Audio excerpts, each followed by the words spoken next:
quadratic formula is negative b plus or minus the square root of b squared minus 4ac all over 2a.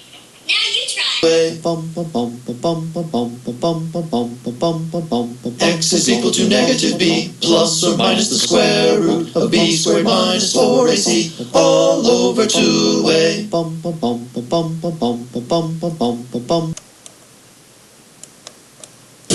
Negative b plus or minus the square root of b squared minus 4ac over 2a. Negative b plus or minus the square root of b squared minus 4ac over 2a.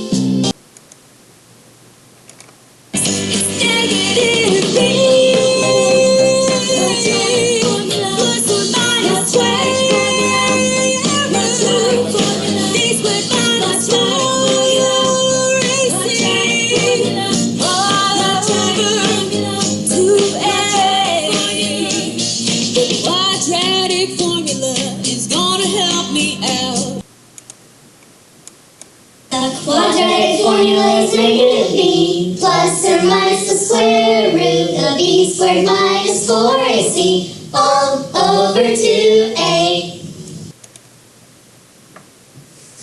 Well, I hope you enjoyed those clips of the quadratic formula song. They do help you, I think, get it in your mind and memorize it, so that way you know it when you need it.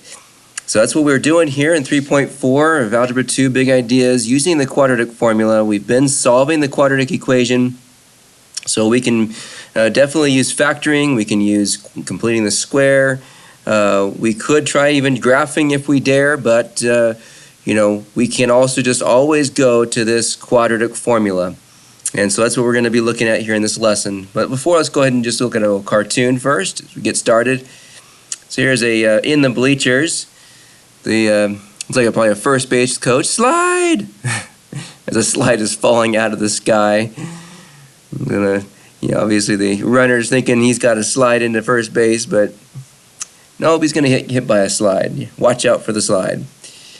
Okay, here we go to quadratic formula. Okay, so we've probably already done this in class perhaps by this point, or maybe we'll be doing this in class and getting this down, but you can see definitely the quadratic formula comes from the quadratic equation. This is how we kind of generate the formula in this. It just shows us the process of doing that. In fact, one of the songs, that guy with the hat on and in the kind of the mountain area, he sings this whole thing. It's actually kind of impressive. You can go and watch that full video on YouTube. But he starts with the just standard form quadratic, and they use completing the square, that whole process, to be able to get down to solving for x, and that would give you the quadratic formula. So that's where we get this from, the results of the quadratic formula. Here's all that you're doing here on the side. Eventually, either now or later, you will be writing this down. So if you are, if I don't do this in school, inside a class, then make sure you write it down now. All right, for actually the quadratic formula, here's another little song. Opposite of b, plus or minus square root, plus or minus square root. Opposite of b, plus or minus square root, plus or minus square root, b squared minus 4ac, b squared minus 4ac. All over 2a, all over 2a. So yeah, again, just another rendition of the quadratic formula song. Sorry about that. There was a little technical difficulty there, probably with the sound. But here's your core concept with the quadratic formula right there for you. The x is equal to opposite b plus or minus the square root of b squared minus 4ac all over 2a. And you guys go ahead and sing it as long as you want in any version you want to your heart's content. All right, so let's go on and try some problems now. Okay, so on the bottom of 62, right below that quadratic formula, you can put this problem here. It just says x squared plus 3x equals 5. We're going to, it says using the quadratic formula, but really when you see an equation like this, a quadratic equation, you want to kind of go through different plans on which to solve. For the first thing, though, is the best idea for this sometimes, or usually, is you can always reset it to standard form where the equation is equal to 0. So that's always something that you can do. And so that's what we're going to do first here. We can reset this, and we always definitely have to do this if we're going to factor it or use the quadratic formula. If we are going to use completing the square, well, then it's kind of already in the way we would want to use it with completing the square, with the c term on the other side and just the x squared plus the bx here. But let's go ahead and just subtract 5, bring that back over so we can kind of see this. X squared plus 3x minus 5 is equal to 0. There's our standard form. It's reset equal to 0. And then let's go through our plan. Let's see, plan A. Plan A would be factoring. So is it factorable is the question. Could I use factoring to solve this? Well, you want to think, okay, it's a simple method factoring. Would there be two numbers that would multiply to give us 5, that subtract to give us 3? That would be the question. And the answer is no, there isn't. The only thing that multiplies to give you 5 is 5 and 1, and those subtract to give you 4, not a 3. So it is not factorable. We can't do factoring, so plan A is out. So plan B is next. Plan B might be thinking about completing the square. So even though it's in this form, where we can look at it back in our form that was originally given to us, is completing the square a good option here? Well, it does have a 1 in front of x squared, which is good. However, and this would be for complete the square, however, the b number is 3, which is an odd number. It's not an even number. And so because of that fact, I'm not going to complete the square. So that would then leave plan C. Plan C then is always going to be quadratic formula. And that's always your kind of backup plan. That's always the one you can go to. So we can use the quadratic formula and plug the A, B, and C. So A is 1, B is 3, and C is -5. We can plug that into our variables, into the formula, and then simplify. That's all you got to do. So here, let's go ahead and start doing that. So it starts off with x equals, and then it's opposite of b. Well, b is 3, so the opposite of that's going to be -3. And then the plus or minus. You're probably starting to remember the song as we start to do this. And then the square root comes next. And then it's underneath the square root is the b squared, so it's going to be 3 squared going there. And then it's -4. That's always going to be there. It's in the formula, -4. And then it's times a. Well, a is 1 in this problem. Times c. And c is -5. And it's all over 2 times a, which is 2 times 1 in this problem. So that's just plugging it in. And now we would want to simplify. So we're going to start simplifying what's underneath the square root sign. This down below here would be just a 2. So the next thing you'll see is we'll simplify 3 squared to 9 underneath. And then -4 times 1 times -5, those three combine to +20. -4 times -5 is +20. So now we have 9 plus 20 underneath the radical. 2 is at the bottom. So the last thing to do would just be do 9 plus 20, which is 29. So our answer on this one, x equals -3 plus or minus the square root of 29 over 2. And that's the way you can leave your answer. Now remember, we could get 2 decimal answers from this. We could figure out what the decimal of the square root of 29 is and do -3 plus that decimal divided by 2 to get one x-intercept, and then -3 minus that decimal divided by 2 to get the other x-intercept. If we were to graph this equation, we will see those 2 x-intercepts on the graph.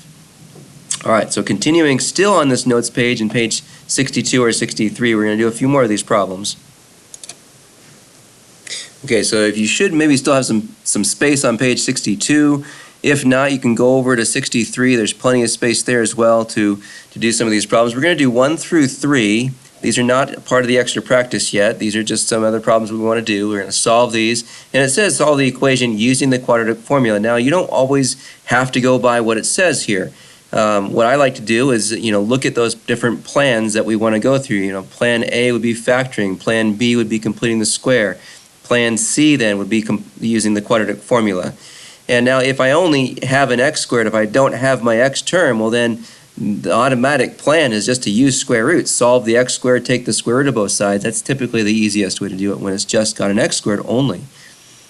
But as far as this one's concerned, it's already in standard form. It's reset to standard form, or it is in standard form. And we want to look at, is it, plan A, is it factorable? there are no two numbers that multiply to give you 4 that add to 6. Like 1 and 4 is going to give you 5 if you add them, and 2 and 2 would be 4. So it's not factorable. We can't do plan A. So plan B, could I use the completing the square? Is that a good one to use? And it is, because the A number is 1 and the B number is a 6 or a negative 6, but it's an even number here. So as long as you have a 1 in front of the x squared and there's an even number here in front of this x, your B term, then I think the complete the square would be the faster way to do it here. So let's take a look at number 1 down here and just go and write this down. So there's our problem again. Make sure you write the problem down. I'm going to move the 4 to the other side so I can have my first two terms here, x squared and the bx term, by itself on one side. So I'm going to subtract 4 from both sides, and I'm going to leave some space here next to this because I have to leave space for completing the square. Leave your space to put that new c term. So we're going to put a plus blank on this side. I'm also going to put a plus blank on the other side with negative 4. Whatever I add here, I'll be adding to the other side as well. And we think, okay, how do we do this? Remember from the last lesson, you just take this, you half it, you square it, then you add it to both sides. So we half this, which is 3, you square it, which is 9, and then we add 9 to both sides. So 9 gets added, and now we can change this into a binomial. That's the number we're going to use is that special number 3 that we got. 3 times 3, 3 plus 3. So it's going to be x minus 3 squared. This becomes x minus 3 squared, and it's equal to 5 on the other side.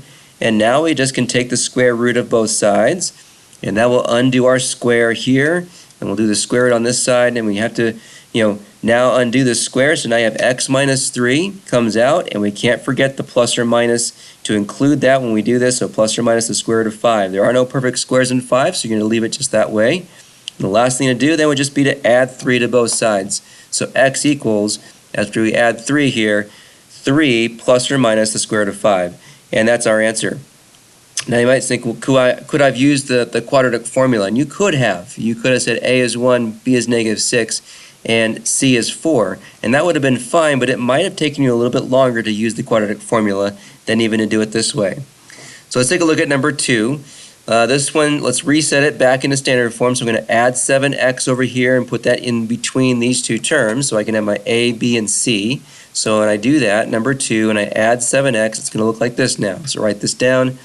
2x squared plus 7x plus 4 is equal to 0. And we're continuing to write this down on either page 62 or 63. And so now we want to look, okay, is it factorable? Well, to check if it's factorable with the A here, we would have to check to see if it's factorable with the star method. You'd want to multiply the first and last number, that would be 8. And are there two numbers that multiply to give us 8 that would add to give us 7? So 8 and 1 would add to give us 9. So that wouldn't work. 2 and 4 would be 6, so that's not going to work. So this is not factorable. Plan A is not a good way to go. How about plan B, complete the square? Well, definitely not, because A is not 1, and even the B is not an even number. So definitely not completing the square here with this one either. That's going to be a little too challenging. So plan C would be the way to go, which is the quadratic formula. So I'm going to write that down here again as we can see it. So we're going to plug it into our formula. A is 2, B is positive 7, and C is positive 4. So when we start plugging it in, X is equal to opposite of B. So that's going to be opposite of 7, that's negative 7. Then plus or minus. Then the square root. B squared, so it's going to be a 7 squared. And then always minus 4 times A. Well, A is 2 in this one. And then times C. C is 4. And it's going to all over 2 times A, so 2 times 2 at the bottom. So now once we plugged it in, we just got to simplify. So we're simplify underneath this radical, simplify the 2 times 2 on the bottom. So it starts off with x equals negative 7 plus or minus. This is going to become 49 here, and then you multiply these three numbers together. 4 times 2 times 4. Well, it's going to end up being, well, 4 times 2 is 8. 8 times 4 is 32. That's a negative 32. So we're going to see underneath the radical 49 minus 32 all over 4 from the 2 times 2. And then just 49 minus 32, that's going to give us our answer number of 17. And if that number could be, if it has any perfect squares in it, we would want to still reduce it, but it doesn't. 17, in fact, is a prime number. So we can leave our answer as it's a kind of ugly fraction here in radical form. Or we can always get 2 decimal answers from these, from the radical form. This would be real answers. There's no imaginaries in this. If you did get a negative number underneath the radical sign, then it would be imaginary. All right, number 3 on this one, let's go and reset to standard form again. Subtract x, subtract 8 from both sides. So it'll look like this. 5x squared, then a minus x, then a minus 8, and then it'll equal 0. That's bringing the x over here, 8 over here. You're subtracting each of these. Now they become negative. And so factoring, would factoring work? Plan A. That'd be 40. 2 numbers that multiply to give you 40, that would subtract to give you a 1. And if you try that, there are no options there. Nothing will work. So factoring is not an option. It's not factorable. And definitely completing the square is not going to be good either because it starts off with 5. We would want it like this for completing the square where it starts off with just a 1 for A. So again, the quadratic formula is the way to go on this one. That's plan C. Our final plan is always the last resort is using quadratic formula. Now you can use it from the very beginning. You can use it anytime you want to, this quadratic formula. It's just I think it's the best used when you've gone through your other plans and they don't seem to work very well. So when it's a plan C kind of problem, then it's pretty easy. You just got to plug it in, simplify a few things, and then you have your answer. There's not much more to simplify after this. All right, so let's go ahead and plug it in. So it starts off with x equals opposite of b. Now b is negative 1, so the opposite of negative 1 is positive 1. And then plus or minus square root. Then the b squared will be a 1, negative 1 squared. And that's minus 4 times a. A is 5, so 5's next. And then times c. C is negative 8. And it's all over 2 times a, which is 2 times 5 at the bottom. So now we're going to simplify in here. So this is going to be positive 1. Negative 1 squared is positive 1. 2 negatives will make a positive. So 4 times 5 is 20, and 20 times 8, it's going to be, what, 160 right there. So it's going to be basically 1 plus 160 over 10. That's what we're seeing now. 1 plus 160 underneath the radical over 10, and that's just going to be 161 under the radical sign. And there's no way to simplify that anymore. There's no perfect squares in 161 to come out. So again, that is our answer. So if you leave the quadratic formula till the very end, you've gone through your other plans and they didn't seem to work, and you're using it as a plan C problem or method, then it's very simple just to put it in, and it simplifies the nicest for you. You can just leave your answer in this radical form. All right, let's go ahead and try our extra practice. We're going to go to that. Okay, so on page 64, your extra practice. Now, 1 through 3. What I'd like you to try on 1 through 3, now I know it says solve the equation using the quadratic formula, but I would like you to go through the different plans. So go through plan A, see if it's factorable. If it's not, then go to plan B, see if you should use the complete the square. And if that does not work, then use plan C, which is the factoring. And so I'm going to do the best plan you can, see what will work the best, and then I'll kind of show you the quadratic formula and then also the best plan, and you can kind of compare the two. So go ahead and take a few minutes, pause the video, and complete 1 through 3. Solve these quadratic equations the best you know how. You can solve it with the quadratic formula if you want to, but use the best way that you know how. Okay, so hopefully you've completed 1 through 3 using one of the methods that we've learned to solve the quadratic equation, or you could have used the quadratic formula to do all 3 as well. I wanted to compare them side by side to using the quadratic formula with, I think, the easiest method that, or the easiest plan that we should. So let's look at number 1. Okay, so here's number 1, and I think the easiest plan would have been to see that this was factorable.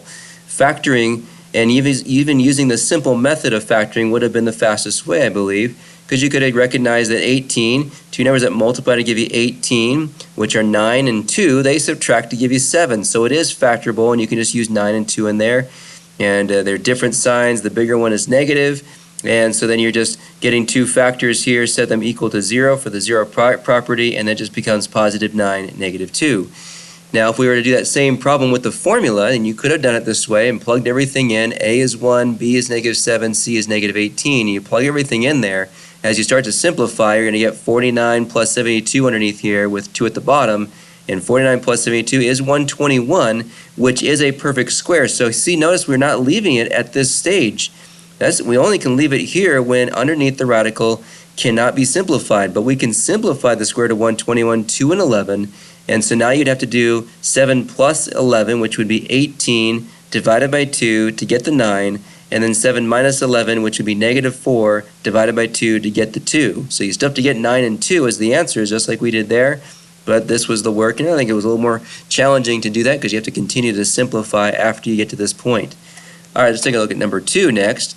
Now, I think the easiest way for number 2 on this one, after we get this maybe into standard form perhaps, or we could just notice that our b is going to be an even number. The 1 here in front of the w squared is 1, so it would be completing the square would be the best way, I think, to use on this one. It's a good one for completing the square anyways, even though you still could use the formula, and that's what I'm showing you over here as well. But using completing the square means we would want to take this w term and subtract it from both sides. So now it's w squared minus 4w, and then we're going to complete the square with a new c term, which would be 4, and we're going to half it, which would be 2, square it, which is 4, and then add 4 to both sides. And so when we do that, that 2 is going to be our special number, w minus 2 in the binomial. 3 is on the other side. We're taking the square root of both sides, which now leaves us with w minus 2 equal to plus or minus the square root of 3, and just bring that 2 to the other side. So add 2, and there's our answer. W is equal to 2 plus or minus square root of 3. You can leave it in radical form. Now, if we use the quadratic formula, here's what we would see. First, we would definitely need to reset to equaling 0, so reset to standard form. So we can see our A is 1, B is negative 4, C is positive 1. So that's why you have to reset to standard form, so you can see the A, B, and C. It has to be all on the same side, equal to 0. And so then you plug it in, and so as you simplify, you're going to get 16 here. All of this becomes a negative 4, and then 2 is at the bottom. So 16 minus 4 is 12, which 12 is not a perfect square number, but there is a perfect square number in 12 as a factor. 4 can go into 12, which 4 is a perfect square. So we would need to change the square root of 12 into 2 square root of 3. And now you're noticing that we have a lot of canceling going on because 4 and 2 on each side of the plus or minus can cancel with the 2 at the bottom. So 2 cancels with 4, 2 goes into 4 2 times, and 2 cancels with the 2 here, making that 1. So if this number can go into both of these, you can still simplify some more. And so that's why it's becoming then 2 plus or minus, and then just the square root of 3. So even on this one, I think it can be challenging to get to this answer, whereas you notice on completing the square, we got to that answer right away. We didn't have to do any simplifying with the radical. We already had square root of 3 all the way back up here as we were kind of starting to go through. So we didn't even see the square root of 12 to simplify any of this mess. All right, number 3, let's take a look at that one. Now this one also is factorable. If we were to reset to equal 0, we could see that it is factorable with the star method because 4 times 3 is 12. So we think of two numbers that multiply to give us 12, which would add to 7, and that would be 4 and 3. 4 plus 3 is 7. So it is factorable. So then you can use the star method. There's your 12 on the top, negative 7 from the B number. Down at the bottom, 4 z's start on the top sides, and then there's your negative 3 and negative 4 from the two numbers that multiply to give you 12 right here, and then they also add to give you 7. They both have to be negative signs. And that way you can, this one's already simplified, so it's a 4z minus 3 binomial. You simplify this one to 1z minus 1, and then there's your two binomials to separate out to do your zero product property, solve each little equation. So you get z is 3/4, z is 1. Here's the same way we can get 1 and 3/4 using the quadratic formula.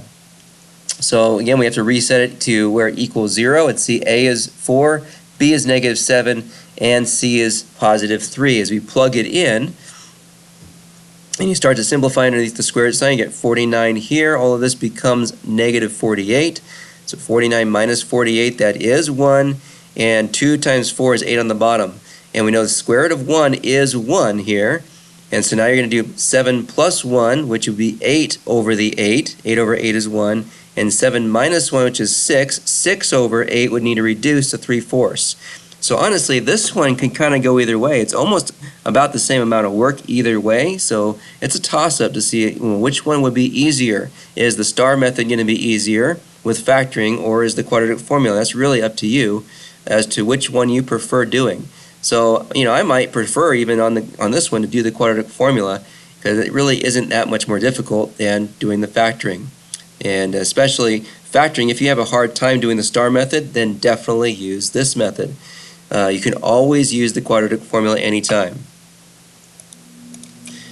All right, a little short break for the riddle of the day. This time it's kind of more like a riddle, so that's why I titled it that way. It's not so much a joke. What's bigger than an elephant but doesn't weigh anything? Bigger than an elephant but doesn't weigh anything. Can you think of what it is? His shadow, the elephant's shadow. Bigger than an elephant but doesn't weigh anything. Okay, so on page 62 and 63, the vocabulary word there, and it's only one of the very few vocabulary words, is discriminant in this lesson. And for that, just go ahead and write this down that I underlined, b squared minus 4ac. That's what we see underneath the square root sign there of the quadratic formula. So that actually has a special name. It's called the discriminant. And what that means is it really kind of discriminates against how many solutions we have in this quadratic equation. So that's kind of why they use, I think, the word discriminant, because it determines and can kind of determine how many solutions there are. So if that discriminant, if what's underneath the radical sign is a positive number, and I'm going to put it here, so here's your core concept, analyzing this discriminant, you can go ahead and put, if this is positive, so this first one right here, when your discriminant is greater than 0, which is positive, you have a positive under the radical sign in the quadratic formula, you will have two real solutions. And so it'll look like this. Your parabola would actually cross the graph in two places. If your discriminant is 0, well, then you will have one real solution. It'll be like this, where the vertex is just touching the x-axis. Now remember, our parent graph always starts at 0, 0. So that means that this would have some kind of just a translation left or right on the graph, moving it still on the x-axis, but moving it left to right, not up or down. And so that's going to be one solution there, and that's when the discriminant, this b squared minus 4ac, is equal to 0, or underneath the radical sign would become a 0. Now if under the radical sign in the formula, or your discriminant, if it's negative, if it's less than 0, then what you'll have is two imaginary solutions.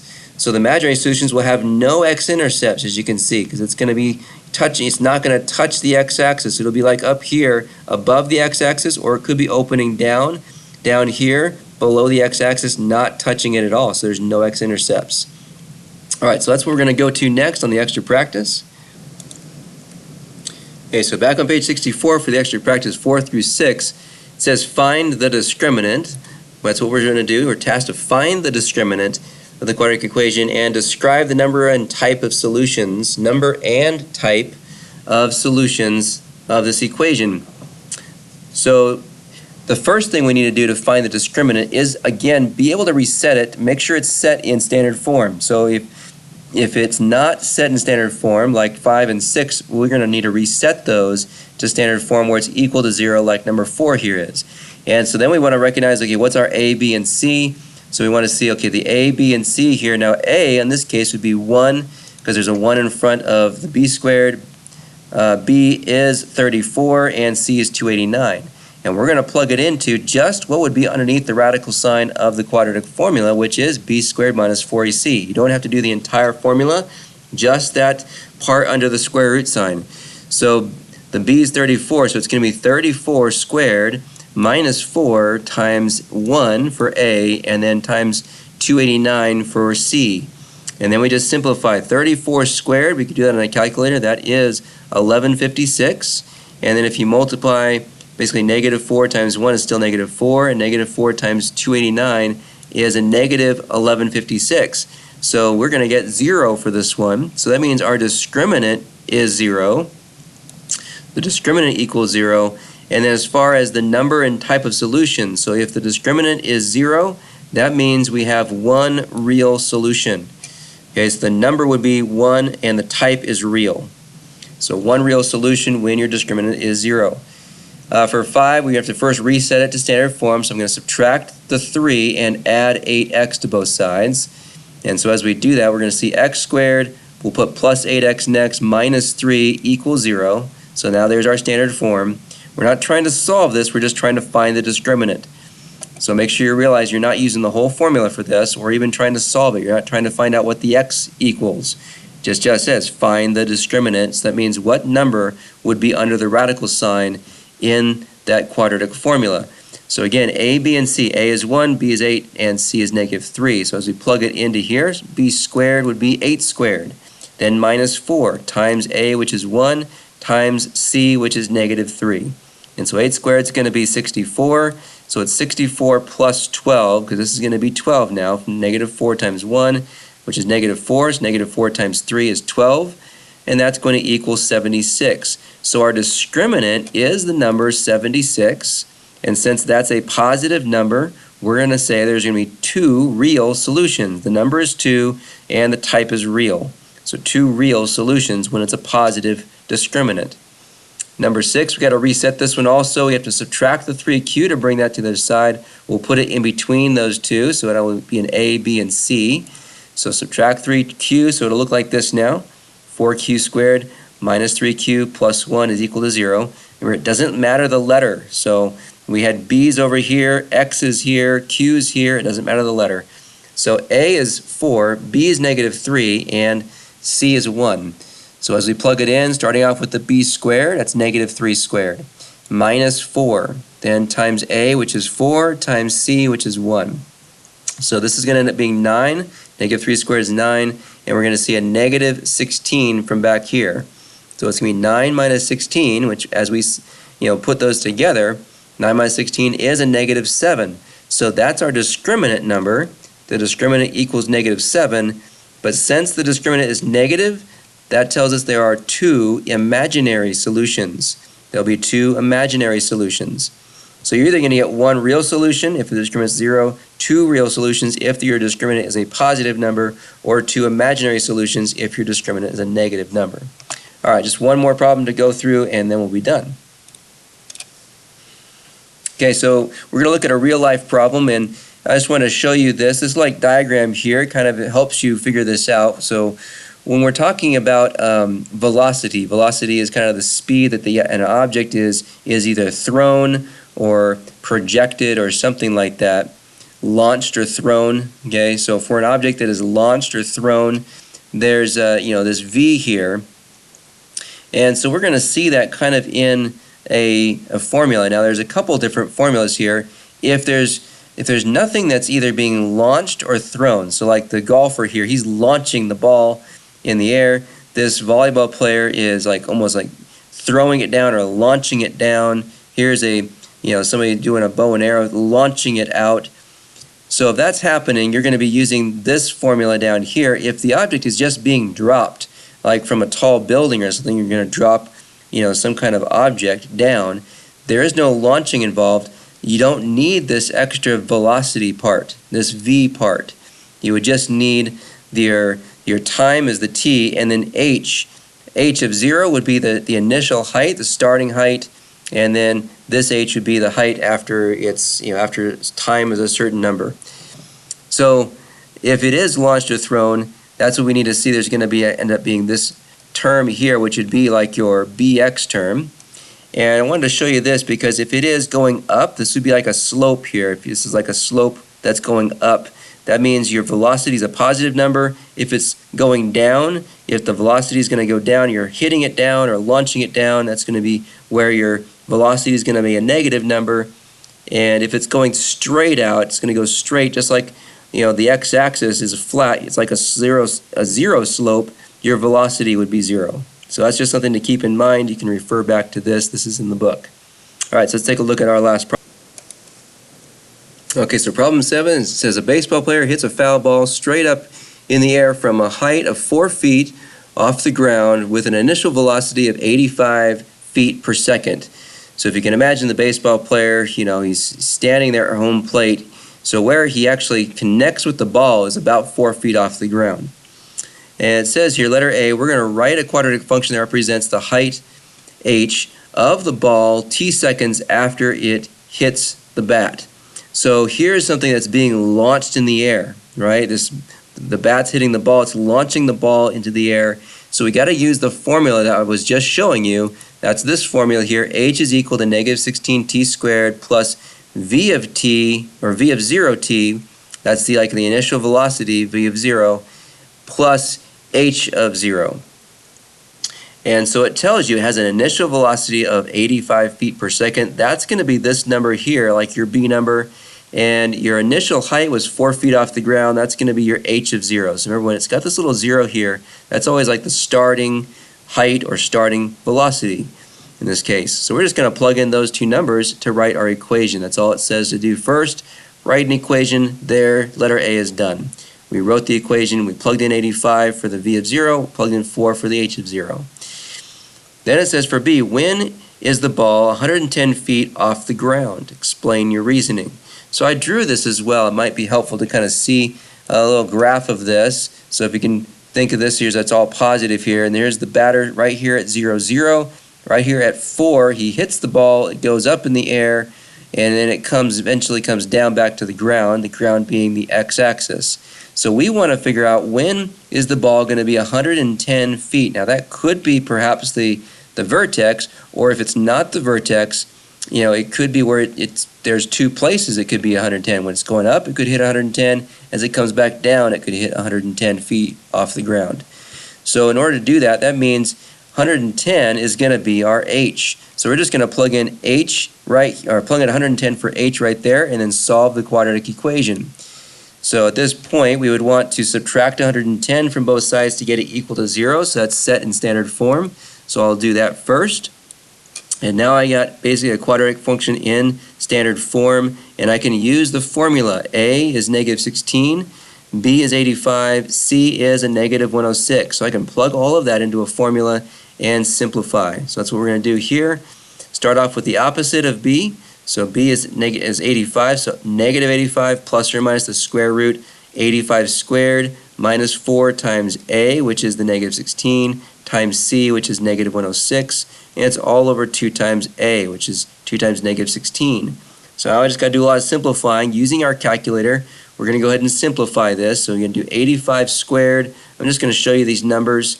So negative 85 plus or minus square root. 85 squared is the number 7,225. As we multiply, there's 3 negatives here. Notice that's going to be staying a negative.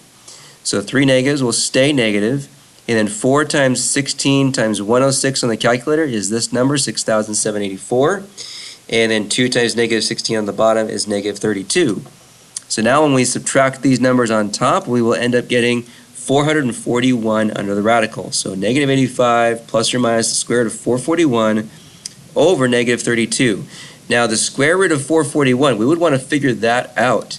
So I'm just going to show you that one. 441, what's the square root of that? It's exactly 21. So that means we're going to change 441 to 21. And so it's negative 85 plus or minus 21 over or divided by negative 32. So now I need to get the two answers here. So I'm going to do negative 85 plus 21 over the negative 32. That's going to be negative 64 over negative 32. And I also need to do negative 85 minus 21, which will be negative 106 over negative 32.